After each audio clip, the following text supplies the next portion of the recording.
great life, and I'm doing what I want to do, and I'm loved by a husband who is amazing, and two really incredible kids, and I have so much going on for me that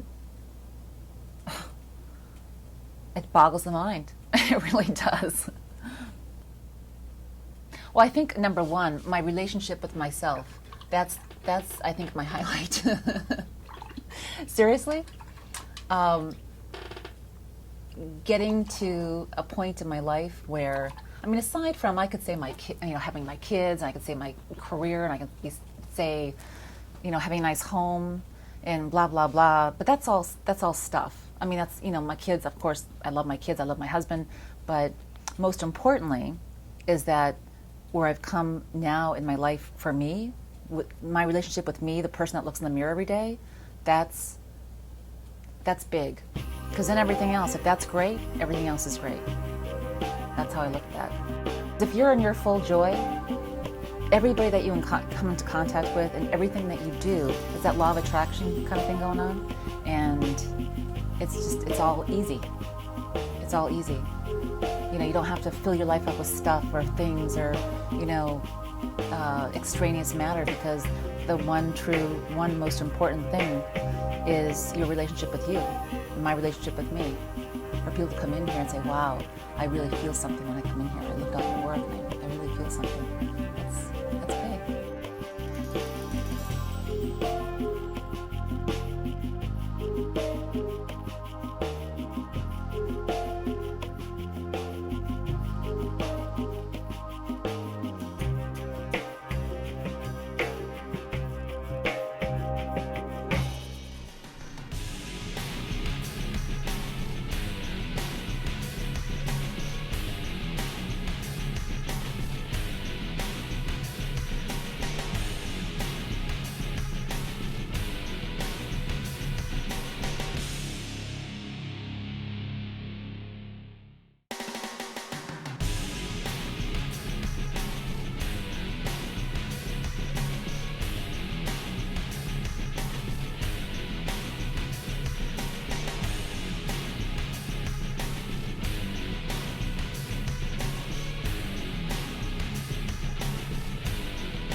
This is Best Friend. This is Birds in Paradise. This is conversation between friends.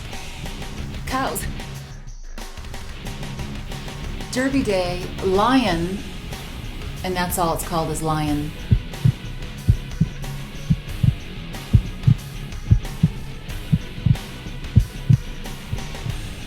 Heart in a ball. I enjoy the flexibility as an artist and the capability of going from sculpture to painting. It's refreshing to have this change. When I make sculpture, and I enjoy the process of it and the unfolding in the creating of it, I know when it's time to make the change to painting, and then I'm refreshed for the painting. When I'm making the sculpture, I have many ideas that are flowing through to me, either in dream time or in real time, of new ideas for paintings, or vice versa, for sculpture when I'm doing paintings. These are hand-carved pieces. They're solid, and they are fiberglass, and as well as the balls and the cuff and the base that they're on are also fiberglass. It's nice because they're all hand-painted. And the heart theme continues. You can see that one of my favorite themes is the heart, and it continues on my shoes. It's fun. The heels are fun, and it's just a fun, humorous type of shoe. The heart theme continues, and you'll see it peeking out in a lot of different things that I do. As a side note, Ziv, which is my last name, in Hungarian means from the heart. And I did not realize this until somebody was walking by my studio and popped in, and the conversation started off with her asking me if I knew what Ziv meant in Hungarian. I said, no. What does it mean? And she said, well, it means from the heart. And I said, how unique is that? Because I happen to sign all my pieces in the hearts of my work, and I have this whole heart thing going on. I just love hearts. I thought that was just so much fun, so much fun. Also, Ziv means in Israeli, in Hebrew, it means ray of light. Well, it's probably not actually that's a pretty good translation of it. Ray of light, it's one of those strong rays of light. When you see the heavens open up, the skies open up, you see these strong rays of light coming down from the clouds. That's what it is.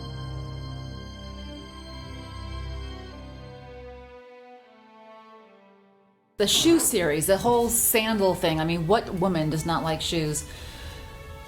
Of course, I love shoes. I have a lot of shoes. I can really appreciate shoes and the complexity and design work of a shoe. But I always like to look at things and tweak it a little bit, and that's what makes the art so incredible or so different. And my fancy is to take things and make them out of proportion or exaggerate something about a subject matter that makes it that much more interesting, and or make it bigger than life, bigger than it's really anticipated to be. And in this case, it's the stiletto shoe. And I designed a whole series of shoes, and they're fun, they're exciting, they're different. They can all go outside, which is very interesting because they can be mounted poolside or in a garden, on a terrace, inside. It doesn't make a difference. And they're just so much fun. They're so much fun. This piece, just as much fun with the foot and the hands. The series of shoes was created, and what I did was I created a master last, which is the part of the shoe that you slip your foot in. That's the shoe, that's what your foot rests on. And all of the other pieces are hand carved. So the hands, the feet, and I just really sensationalized the whole concept of, these shoes are made for walking with the hands. I mean, this with the foot as the heel, just to create a whole series of fun, humorous, inspirational, inspiring shoe designs. They're just fantasy type shoes and just a lot of fun. When people come in here, they see the shoes, and as with some of the other pieces, they have a sense of humor to them, and they just laugh. And I watch these people, and I have so much fun. I design the things for myself, but when I see other people being tickled by the same sense of humor that I have, that they appreciate it, they totally get. They get the work, so that's nice. That's nice. And if they don't get the work, that's okay too. The people who buy my work, because some people come in here and say, well, where do you put one of these? And well, where do you put art? Where do you want to feel good? You want to feel good in your house? Put it in your house. You want to put it outside in the garden? You can, view it from your breakfast table. That's great too. It's like, where would you hang a painting? Do you want to hang a painting over your fireplace, or do you want to hang it in your closet? So every time you open your closet, you can, it's like the sky's the limit. I mean, it's just, where do you want to put your art? A lot of the galleries only want the sculptures because they're just so different. They don't know anybody else that's doing this kind of work, so they like the sculpture. And now, of course, the versatility is that they can go indoors and outdoors because of the material of the fiberglass. So that's really a bonus.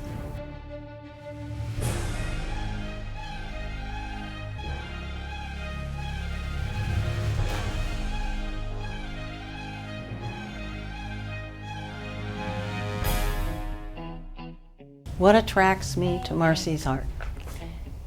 I look at the faces of the animals. I think it's the feeling that perhaps the animals are alive. What is it that connects me with Marci's art? And it has to be, sometimes it's the expression on the face of an animal, the gentleness, and there is a sense of gentleness in most of her creatures, but it's a sense of joyfulness, of the joy of being alive and vibrant. When I look at the animals, I see a celebration of life, of all living creatures. I see a respect for living creatures, and I have a sense of well-being when I look at her art, when I'm surrounded by it. The pieces that I have in our home give me a sense of of quiet joy.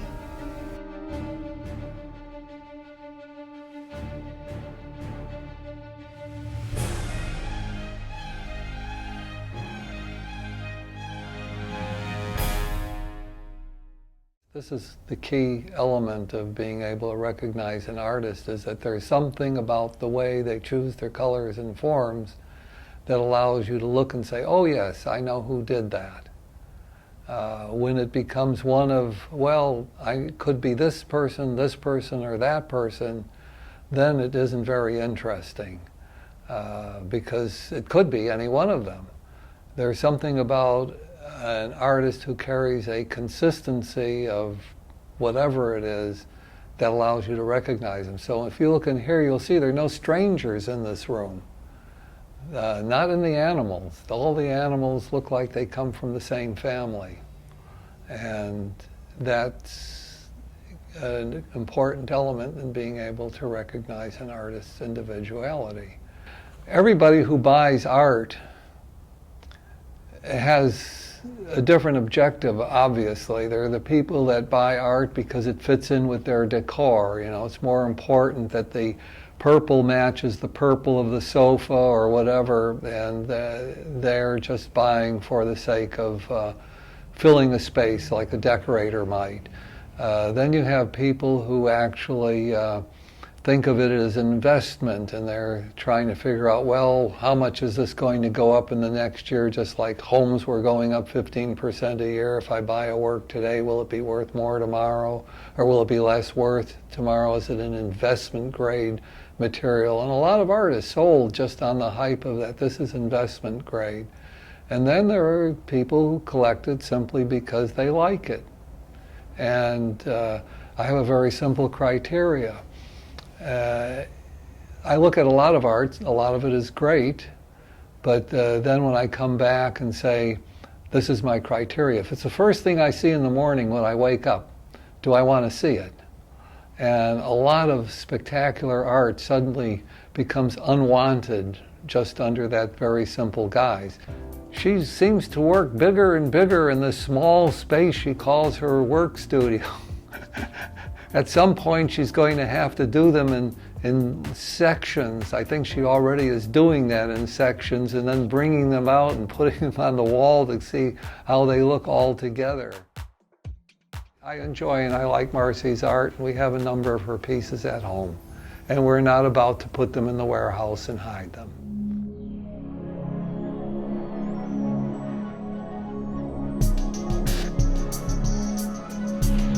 I'd like to paint a helicopter or a boat or a plane, something really big. That'd be nice. A cruise ship, that'd be really a lot of fun. I think as much clarity as you can have about something without not feeling bad is good, because then it allows the door to be open. You know, there's a lot of people out there who will focus on what they want, but then focus on the lack of what they don't have at the current time, so they're opening the door and shutting it at the same time. I think having a clothing line would be fun. I'm just thinking of fun things, you know, but in terms of the macro, I'm thinking, you know, big art in public places, transit systems, trains, you know, buses. I'm thinking of just painting and have, you know, the planes I think is an awesome idea. The helicopters, private jets. I think it's fun. Golf carts, having a whole line of golf carts or motorcycles. Golf clubs, and also those little socks that cover the golf clubs. You know, that'd be fun. I want to do the painting, or I want to be commissioned to do some of these big projects. And a lot of times, most times actually, the most successful way that I've come across some of these larger jobs is that somebody, you know, I focused on what I wanted, and then all of a sudden doors just starting opening. I would meet somebody who knew somebody else, and they'd say, oh, by the way, blah, blah, blah, blah, and they'd say something to me, and then I'd get to meet that person, and I wouldn't have to make all these phone. It wasn't a difficult process. It was actually very easy. You know, if you have an intention and you create that intention and you feel good about it, all of a sudden, you know, doors start opening. In contrast, when I've struggled and made the phone calls, and let's say early on I wanted to be represented by different galleries, so I would call these people, I would send out very expensive mailings, you know, getting all my stuff together, getting it color copied, and you know, sending all this stuff out. And maybe they would answer their phone and talk to you, or they'd just get the stuff back saying, no, we don't accept solicitations. And it was very labor intensive though, and it was exhausting psychologically as well as, it took a lot of time to do this. And then it was like I was creating all this, you know, spin, this dust was, you know, I could just feel like I was kicking up dust and not getting anywhere. And that kind of cemented the idea of, oh, life as an artist is really tough and it's really a struggle, blah, blah. But it's really not. It's really not. Because then when I relaxed about it and started just allowing things to just kind of go with the flow, and I focused just on painting and creating and being happy with what I was doing, all of a sudden just the earth moved. Really, things just happened, you know, and that was by just focusing on what it is I wanted, feeling good about it, and just relaxing, and, you know, that's it. People were calling me to show my work or represent my work, or people were calling me, they would see the work on the internet and they would call, and all of a sudden out of the woodwork people would be coming. So it all turns out great. Yeah. My motto is, those people who are tuned in, tapped in, and are drawn to what I do will find me. They just do. And I don't need to struggle to go and be someplace, meet all these people, because you just focus and maintain the good position where you're at, and that whole law of attraction thing will bring people to you, and the universe moves mountains to accommodate your request. All you gotta do is ask, because if you don't ask, you can't get it. I think all of us have intuitively everything that we need. We have everything inside ourselves that we need to have a wonderful, successful, joyful life. And I would tell them to really follow their own guidance system and create whatever they want in their lives, because it's all up to them. It's all in them to do whatever they want to do and to create whatever they want to create. And that's the message, is that's whatever makes you happy, do what makes you happy, because you can't go wrong. You can't go wrong if you're doing something that makes you happy and that really brings you a lot of joy, and that's your passion. You can't go wrong in doing that. And I would just say follow that. Follow that. If it feels really good, follow that. Keep on following that. And the doors will part, the seas will part for you in doing that. And that the message is the present one, and it's for my kids now, and it would be for their grandkids and my great-grandkids. And when I come back again, I hope I have that message really early on, because then I wouldn't be banging around so much in my early years. I wouldn't. But you know what? That's okay.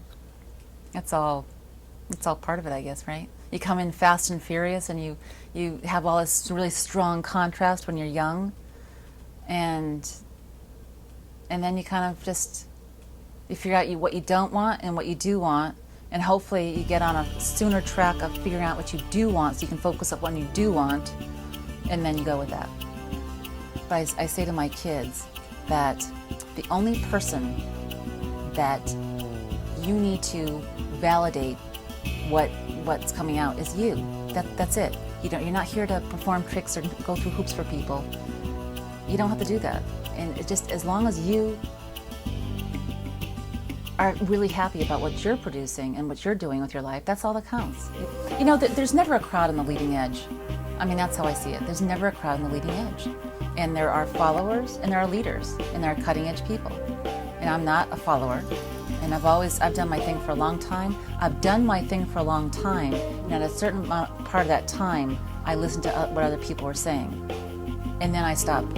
Well, I think if you think it, you can create it, but you have to stay on the line of really feeling good with the flow of that thought. Because once you introduce other thoughts of, let's say, a negative input, then you're really not in the flow, in the zone of that one original thought.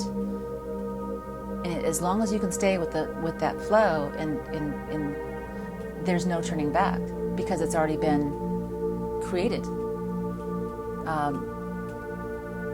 non-physically, and then it can manifest itself in the physical form if you can stay with that thought, because then things will start happening and shifting in your life that will allow that to happen. And we've probably covered it all. Happy, happy, healthy, happy, happy, healthy, dead. And that's just joy, joy, joy, joy, joy, joy, joy, joy, joy, joy, joy, happy, healthy, happy,